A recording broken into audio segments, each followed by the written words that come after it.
لڑائیوں میں نقصان کے علاوہ کچھ نہیں ہوتا، شہر کے شہر تباہ ہو جاتے ہیں۔ اگر وہ اپنی فوج لے کر ہمارے علاقے میں آئے تو سب مر جائیں گے، شہر بھی برباد ہوگا۔ ایک کام کرتی ہوں، اکثر بادشاہ ٹیکس کے لیے یہ سب کرتے ہیں، یعنی جیسے یہاں پر بھی ہوتا تھا کہ علاقے فتح کرتے تھے اور اس علاقے کا جو نواب ہوتا یا راجا ہوتا اگر وہ ٹیکس دینے لگ جائے تو چھوڑ دیا جاتا۔ تو بلقیس کہتی ہے کہ دیکھتے ہیں بڑے بڑے ہدیے تحفے اور مال دے کر سلیمان علیہ السلام کو بھیج دیں گے کہ سال میں ہم لوگ اتنا دیتے رہیں گے، ہمیں چھوڑ دیجیے۔ کہا سب لوگوں نے یہ مشورہ پسند کیا اور پھر بہت سارے تحفے اور ہدایہ لے کر کے لوگ سلیمان علیہ السلام کے پاس آئے اور پیش کیا، یہ ہماری ملکہ بلقیس کی طرف سے ہدیہ ہے، آپ کے لیے قبول فرمائیں۔ سلیمان علیہ السلام نے دیکھا اور کہا اتمدوننی بمال فما آتانی اللہ خیر مما آتاکم، تم یہ ہلکے مال سے مجھے لبھانے آئے ہو؟ تمہارے پاس جو ہے اس سے کئی گنا زیادہ بہتر اللہ نے مجھے عطا فرمایا، لے جاؤ اس کو، واپس لے جاؤ، اور ہم آ رہے ہیں ایک ایسی فوج لے کر جس کا نہ تم نے پہلے کبھی سنا تھا اور نہ کبھی قیامت تک سن سکو گے، ایسی فوج لے کر اب ہم آ رہے ہیں۔ سلیمان علیہ الصلوۃ والتسلیم نے کہہ کر کے بھیجا، جاؤ، اگر تمہاری ملکہ سبا بلقیس آ جاتی ہے تو ٹھیک ہے، ورنہ ہم فوج لے کر کے آئیں۔ انہوں نے کہا ہم پیغام لے کر جاتے ہیں، اور جا کر کے کہا لوگوں نے کہ انہوں نے تو مال کا ایک قطرہ بھی نہیں پکڑا، ایک سکہ بھی نہیں لیا، واپس کر دیے۔ بلقیس نے کہا تب تو پھر وہ کچھ اور چاہتے ہیں۔ اس کا ایک تخت تھا جس پر وہ بیٹھتی، اس کے متعلق ہے کہ وہ سونے اور چاندی سے جڑا ہوا، 80 گز لمبا، 40 گز چوڑا، بہت بھاری، جو جواہرات سے جڑا ہوا، اور اس کو جہاں رکھا جاتا تھا 7 دروازے تھے، 7 پہرے دار تھے۔ وہ اپنے محل کے اندر اس تخت کو رکھتی اور اس پر بیٹھتی تھی، بلقیس ملکہ تھی۔ اب وہ اپنی فوج کے ساتھ یمن سے نکلی ہے، کہاں؟ فلسطین آنے کے لیے۔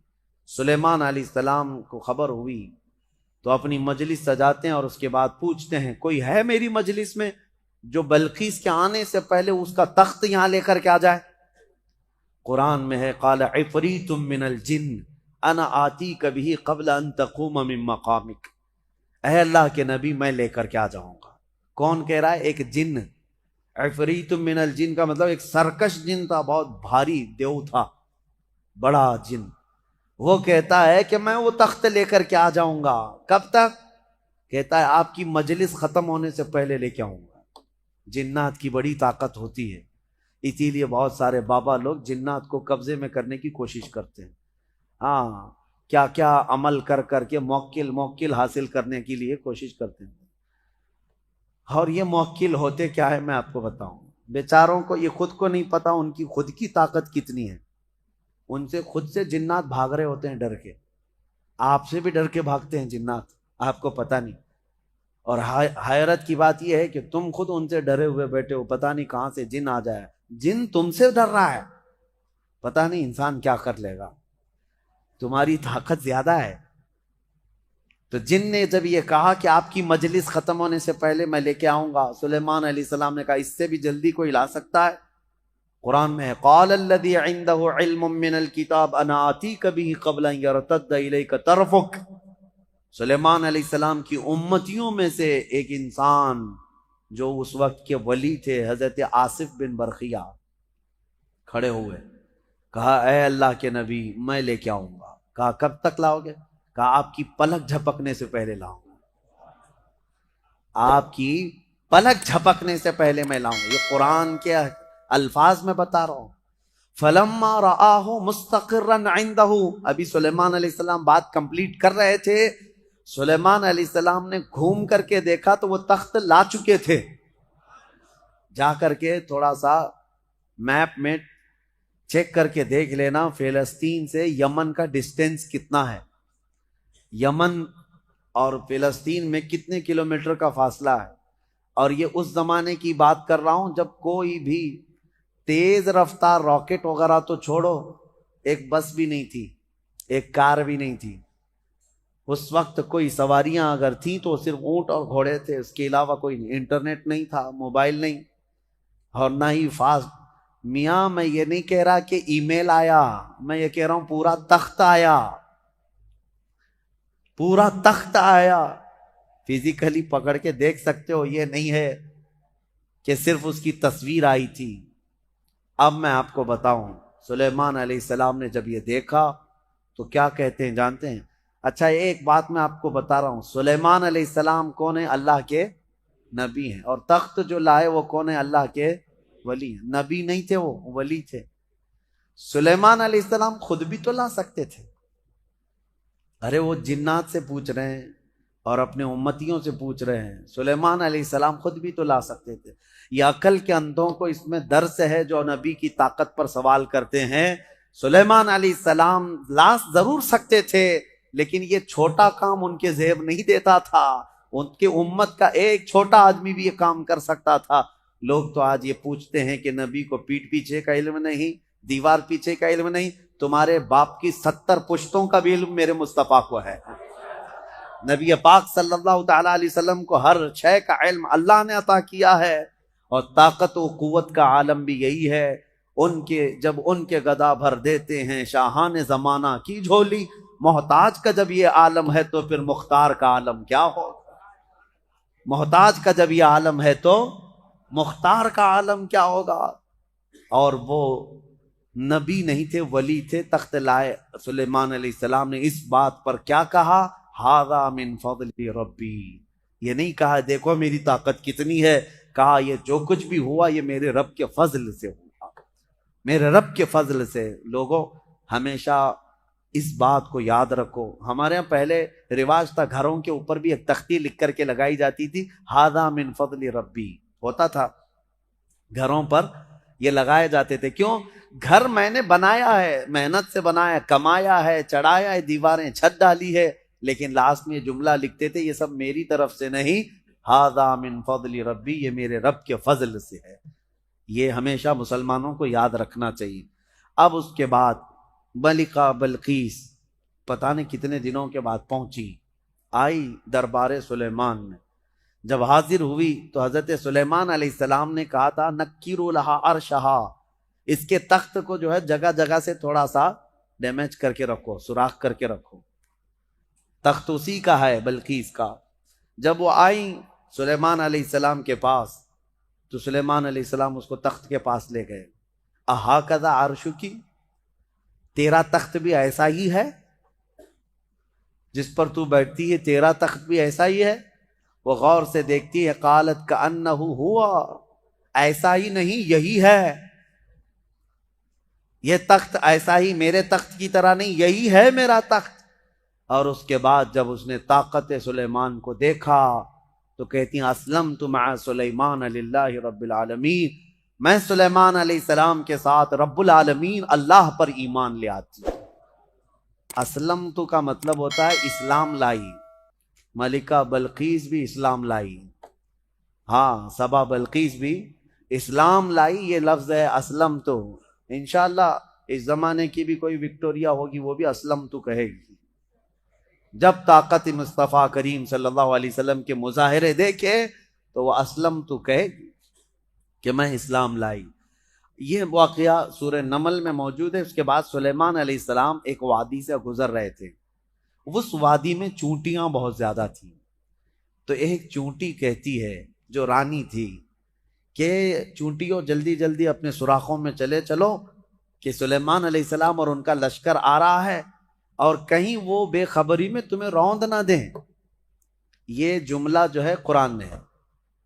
چونٹی کہتی قالت یا ایھا النمل ادخلوا مساکنکم لا یحطمنکم سلیمان وجنودہ وہم لا یشعرون. سلیمان اور ان کی جو فوج ہے کہیں وہ بے خبری میں تمہیں روند نہ دیں, جلدی جلدی اندر چلو. وادی نمل جو ہے نا, یہ چونٹیوں کی وادی, تفسیر میں یہ بتایا گیا ہے کہ ابھی 4.5 کلومیٹر دور تھی. 3 میل یعنی 4.5 کلومیٹر دور سلیمان علیہ السلام ابھی نکلے تھے. اسی وقت چونٹی کو پتہ چل گیا کہ اللہ کے نبی اور ان کی فوج, ان کی امت آ رہی ہے. اور جب اس چونٹی نے یہ بات کہی سب دوڑنے لگی اپنے سوراخوں میں. تو اب آگے کی آیت سنو, حیرت ہوتی ہے. سلیمان علیہ السلام کے بارے میں قرآن کہتا ہے فَتَبَسَّمَ ضَاحِكًا مِّن قَوْلِهَا, چونٹی کی یہ بات سن کر کے حضرت سلیمان علیہ السلام مسکرا پڑے. سلیمان علیہ السلام مسکرا پڑے. کبھی آپ نے چونٹی کی بات سنی؟ مچھر کی تو سمجھ میں آتی ہے، کان کے پاس آ کر کے گیں گیں گیں کرتا ہے، لیکن میں نے تو چونٹی کی آج تک نہیں سنی. آپ نے سنی ہے؟ ہوتی ہے آواز اس کی بھی آواز ہوتی ہے، اور آواز بھی اگر سن لیا تو بات کیا کر رہی ہے کون بتائے. لیکن قرآن میں ہے حضرت سلیمان علیہ السلام اس چونٹی کی بات پر ہنس پڑے، مسکرا دیے، وہ بھی 4.5 کلومیٹر دور. ابھی سلیمان علیہ السلام اس وادی میں پہنچے نہیں اور چونٹی کی بات اتنی دور سے سن لیا. میرے عزیزوں، وہ بنی اسرائیل کے نبی سلیمان علیہ السلام کے کان ہیں جو چونٹیوں کی آواز کو سنتے ہیں، اور ہم محمد الرسول اللہ کی طاقت کی بات کر رہے ہیں. اس یوں ہی بریلی کے امام نے نہیں کہا تھا، دور و نزدیک کے سننے والے وہ کان لالے کرامت پہ لاکھوں سلام. قرآن جب کہتا ہے کہ چونٹی کی بولی ہوئی بات اللہ کے نبی سلیمان علیہ السلام سن سکتے ہیں، تو امتی کا پکارا ہوا، امتی کی پکاری ہوئی فریاد مدینے کے تاجدار کیوں نہیں سن سکتے؟ سنیں گے، ضرور سنتے ہیں. ہم یہاں سے پکاریں، وہ وہاں سے سنیں، مصطفیٰ کی سماعت پہ لاکھوں سلام. یہ اپنے اپنے نصیبے کی بات ہے میرے عزیزوں. جس کو لگتا ہے نہیں سنتے، جس کو لگتا ہے کہ وہ نہیں سنتے، اللہ کرے کہ وہ یوں ہی جل جل کر کے مر جائے، اس کی دنیا میں بھی کوئی نہ سنے گا اور آخرت میں بھی اس کی کوئی نہ سنے گا.